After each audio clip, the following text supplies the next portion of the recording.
মোৰ বহুত খং উঠিছে একচুৱেলি। মই যদি তাত থাকিলে হয়তো অকণমান চাগে খেলি মেলি হৈ গ'ল হয়। মানুহে গৰিহণা দি আছে, কিন্তু গৰিহণা একচুৱেলি দুৰ্বল মানুহে দিয়ে। তো আমি ষ্ট্ৰং হ'বৰ টাইম হ'ল এইদিনত। আজিকালি একচুৱেলি গৰিহণা দিয়াৰ একো মূল্য নাই। কেইদিনমান থাকিব, ফেচবুকত কণ্ট্ৰভাৰ্চি হ'ব, ছ'চিয়েল মিডিয়াত কণ্ট্ৰভাৰ্চি হ'ব, তাৰপৰা আকৌ নাইকিয়া হৈ থাকিব। যদি তাক প্ৰশ্ন কৰিলে বা আপুনি কিয় বন্ধ কৰিছে, ইয়াৰ ৰিজনটো কি, বা তেওঁ কৰ্তৃপক্ষক যদি মাতি আনিবলৈ সুধিলে হয়, বা তেওঁ যদি বেছিকৈ কথা কৈ আছিলে, দুই থাপৰ যদি মামীয়ে লগাই দিলে হয়, তেতিয়া মই বেছি ভাল পালোঁহেঁতেন। কাৰণ এতিয়া গৰিহণা দি পেলাই মই দুখ প্ৰকাশ কৰিছোঁ, সেইবিলাকৰ দিন গ'ল একচুৱেলি। সেইবিলাক মানুহে দবাই ৰাখিব। তো অকণমান ষ্ট্ৰং হ'বলৈ হ'ল।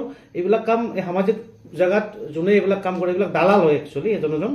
তো তেওঁলোকে সোমাই পেলাই গোটেই অনুষ্ঠানটো সাহিত্য সভা লৈ পেলাই আমি গৰ্ব অনুভৱ কৰোঁ গোটেই অসমবাসীয়ে। কিন্তু এই দালালবিলাকে সোমাই পেলাই মাজতে অকণমান বেয়া কৰি পেলাই গোটেই সাহিত্য সভাৰ এটা বদনাম আনিছে। হয়, জুবিন দাও কৈছে, অসমত সুৰত গোৱা ফিমেল ছিংগাৰ এজনী আছিলে বনিতা বসুমতাৰী।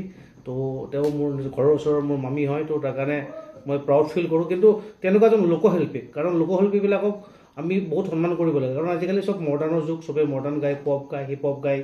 তো তেনেকৈ কালচাৰটো হৈ আছে। তো তেওঁলোকৰ নিচিনা মানুহৰ কাৰণে কি হৈ আছে, আমাৰ অসমীয়া কালচাৰটো, আমাৰ লোক সংস্কৃতিৰ গানবিলাক অটুট আছে এতিয়া, আৰু তাৰ কাৰণে নতুন প্ৰজন্ম শিকিব লগা বহুত আছে।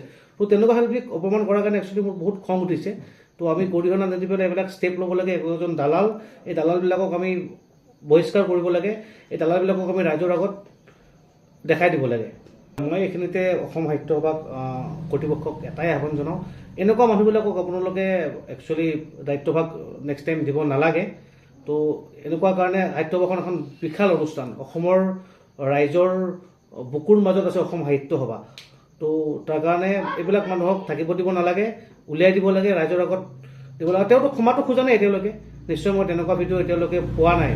তো গৰিহণা দি থাকিলেতো তেনেকৈ থাকিব। কিন্তু তাত যদি দুই থাপৰ লগাই দিলে হয়, ষ্টেজতে কথাখিনি সুধিলে হয় কি হ'ল হয়, বেছি কিবা ক'লে যদি দুই থাপৰ লগাই দিলে হয়, তেতিয়া বেছি ভাল হ'ল হয়। মই তেনেকৈ ভাবোঁ।